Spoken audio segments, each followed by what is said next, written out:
Governor Greg Abbott is expected to address the flooding later tonight. Of course, we'll bring you that on KXAN News at 9 and 10 o'clock. KXAN's Brianna Hollis joins us now in Ingram. Now, this is just northwest of Kerrville. And Bree, we know dozens of water rescues have taken place across the county. You have the story of one of those tonight, right? Yeah, Jen, and honestly, it was a really heartbreaking interview. My heart goes out to this man and his entire family. He says he was camping with his wife just upstream from where we are when the floodwaters took him away, and he is still looking for his wife, and he is unfortunately just one of so many people in this position tonight. Woke up about 3:30, 4 o'clock in the morning, and there was just torrential river coming through the campground. We met Brian Eads at Ingram Elementary School, the site of the reunification center for people trying to find friends and family last seen in West Kerr County. We spoke with him shortly after we saw medics check him out. Got my wife up. We tried to make it to my truck. We didn't make it. We were washed away. Got into another truck. He was able to get it started. We made it 20 feet. As the current rushed in, it became harder to maintain any control. A fight for survival at that time. Me and my wife got separated. I grabbed a hold of one tree. I was trying to push something for her to float on. I took a tumble in the river. I came back up and I couldn't see her, I couldn't hear her.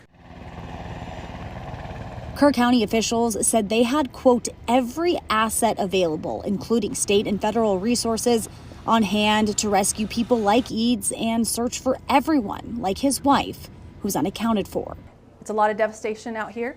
Mindy Curran, the interim superintendent of Ingram ISD, headed the reunification center at the elementary school. They're checking in, letting us know who they're looking for. We're taking all that information and trying to collect that and create a database so that we can help reunite families. The gym was packed with people looking for answers, with nothing to do but sit and wait as more details emerge in the aftermath of the catastrophic floods. What would you tell your wife right now? I love her and I want her to be safe. I know she's strong. And to give you guys a quick look at what conditions are like now that the floodwaters have gone down and receded almost back to normal, you can see just how strong those currents were. That is a piece of metal wrapped around a huge tree. And over here, this is a cut stone that clearly doesn't belong in this area. And I want to go kind of crouch by it just to give you guys some frame of reference of how big and heavy these things are. Just another sign of how strong these floodwaters had to be able to move all of this. Yeah, Bree, a lot of devastation there. Some context for our viewers. Anyone who's spent time in Kerrville, we know that that's a very close-knit community. We know that there are a lot of RV resorts, campsites, camps really in that area. I know you've seen and heard from a lot of people. What other stories are you hearing from people who are in town and are currently waiting to find out about the recovery efforts?